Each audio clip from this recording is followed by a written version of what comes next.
things are popping off, and big tech is responding predictably. I mean, it's not been hard to anticipate that this moment would come. I've been speculating about it for years that when a crisis point hits for the United States, these tech companies and their partnered intelligence agencies will crack down.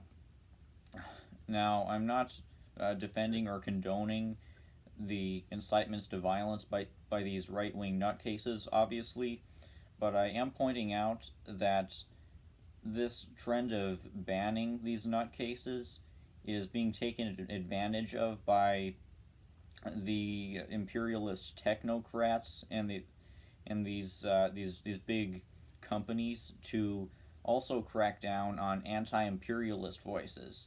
In these last 24 hours, I've suddenly been suspended from Facebook, supposedly for violating their terms of service. This seems to be a similar rationale that these companies have been giving for banning a lot of other people with views similar to mine. Ben Norton and Caitlin Johnstone, two very good journalists, have been documenting on their Twitter pages how a lot of leftist and communist Twitter accounts have suddenly been taken down. This is a very quickly developing and alarming trend.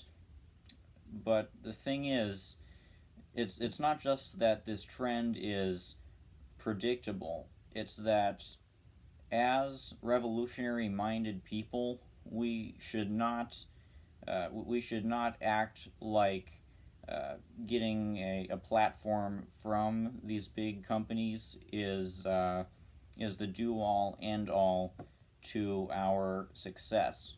We shouldn't emotionally stake everything in getting good treatment from these platforms, because these platforms are ultimately part of the system. I mean, they're obviously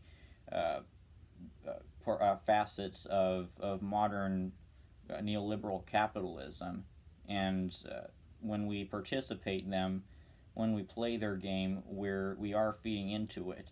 And I don't say this to come off as a hypocrite. I play the game.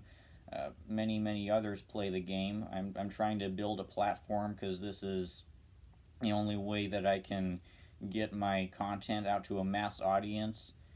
But when we participate in this game, let's keep in mind that we're taking part in something that has been designed by these corporations to manipulate us into emotionally investing ourselves in what's essentially a lifestyle obsession that social media culture has created.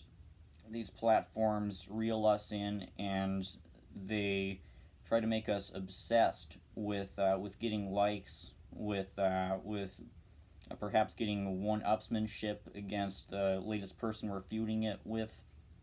And this is where the so-called cancel culture comes from, the impulse to dunk on people who've made real or perceived missteps. And it's all part, I think, of the type of consumer culture that is predominant in our society after in the era following the 2008 economic crash. I think it's really interesting that social media culture became what it is today following 2008, following the slump of many millions around the world into economic deprivation.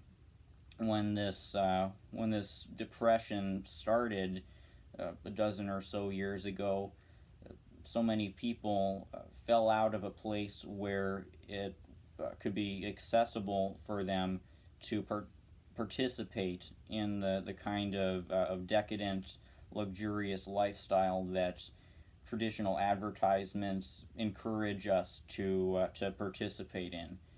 extravagance became too expensive for so many of us. So naturally, we turned to social media. We turned to projecting and experience a life of being rich, of being carefree, of being above everyone else through these online personas. And obviously this is a generalization, but you get what I'm saying. Social media fosters narcissism, egoism, one-upsmanship, the kind of petty, the kind of petty capitalistic individualism that is not compatible with the kind of mentality that Marxists should have. And this comes to the point that I'm trying to make, that as Marxists, we should not invest ourselves emotionally in getting becoming dominant on these platforms, because becoming dominant on these platforms is really the game that these corporations are presenting to us. They want us to invest ourselves in their game, and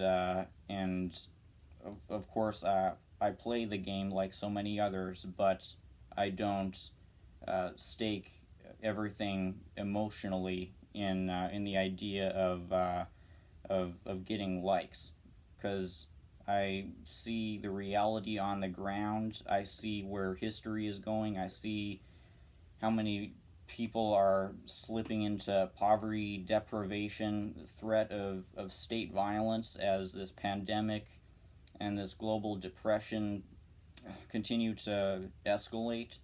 And I see the writing on the wall. I see that in the coming years we're going to have to get on the ground, to get into the streets, to do agitation, mass work, build our proletarian organizations, build up our revolutionary cadres, study theory, educate others on theory, get equipped with the tools that we're going to need to defend against state violence. And these are the kinds of things that we're going to need to be thinking about. This is the kind of mindset that Marxists need to have right now. These are the material conditions. The material conditions are not decided for us by Twitter, Facebook, YouTube. These are electronic hallucinations that the corporations have presented to us, essentially to preserve the consumerist culture that took a blow after 2008. Social media culture is late stage consumerism. That's the conclusion I've come to. It's really a way for these companies to profit off of our anxieties and insecurities amid rising poverty, and the dissonance that is produced when we live in this society that glorifies wealth and winning.